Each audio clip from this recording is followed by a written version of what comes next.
Well, when it comes to picking up the check, it appears traditional dating rules are still the way to go. In a survey on love and finances conducted by Money and Survey Monkey, 78% of respondents said they think men should pay on the first date. Here to talk about it, Donna Arp Weitzman, dating and relationship expert, author of the book Cinderella Has Cellulite and Other Musings of a Last Wife. Donna, thank you so much for joining me on Trending Today USA. How are you, Ernie? I'm doing very well. I'm surprised, though, at the numbers. Almost 80% of people say that they think men should pay for the first date. I thought those numbers would be about 50-50. Well, I didn't think it'd be 50-50, but I thought it'd be more like 60-40. And I don't know, it's surprising to me that they're that high as well. However, in the dating world, there are some mores and some ideals that still hold true. And I think although we're busting a lot of those, in the last 10, 15 years, there's still a lot of traditionalists out there, and you guys do like to pull out your checkbook. Well, I don't mind doing that, but I remember being on a date once, and I opened the door for her, and you would have thought I committed a federal crime. I still think women love their doors open. I think that's part of this whole traditionalist thing we're talking about. There are a few women who don't. But I think if we were to survey, we would find probably my best guesstimate of talking to many, many women writing both my books about relationships and dating is that women still like for men to be gallant. Well, I've always thought that as well, but, it's not the impression pop culture gives anymore. That's right. That's right. They like pop culture kind of tells us that the women are a little bit more militant, I think, than we are on an ongoing basis. All right, so fork over the cost of the first date. What other things do we have to do we need to know about the finances? The finances from the man's point of view. Well, number one, women like to know that their men are in good financial shape.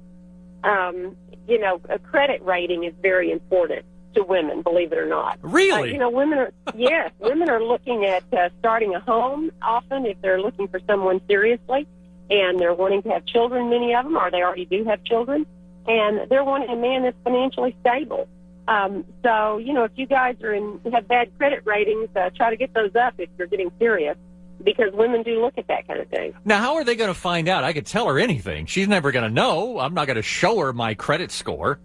Well, why not? Well, it just never occurred to me.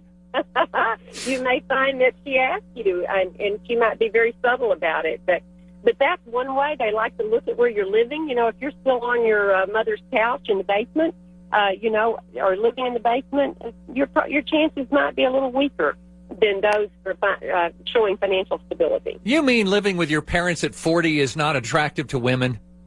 Not to many of them. Now, you may find one or two that would appreciate that. Yeah, I'm not sure. I'm not sure I want to be with the ones who would, though.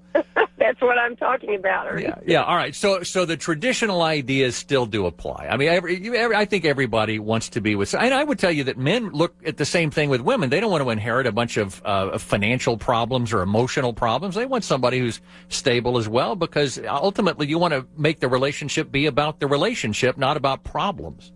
That's absolutely the truth. And men like to look at, as you said, women that are both emotionally and financially stable. And so, if women have a big bunch of debt that they've rung up on their credit cards while they're buying all those clothes to wear out on dates, they need to let their guy know pretty soon, because if you wait, or especially if you lie about it or try to hide it, when you're getting close to the altar, this may be a major problem. It may be something that gets in your way. What about student loan debt?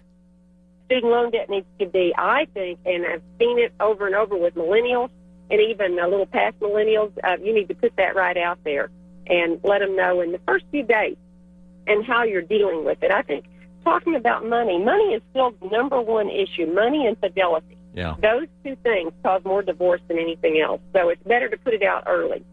You could always come out and just say, hey, I cheat, but I'm rich. Well, that might be okay with a few women. Yeah, once again, just not the ones I want to be with. That's right. You need to make sure that you're pleasing your audience that you prefer. Yeah. Donna Arp Weitzman, dating and relationship expert, author of the book Cinderella Has Cellulite. What a charming picture that is, and Other Musings of a Last Wife. Donna, we'll talk again. Thanks for coming on.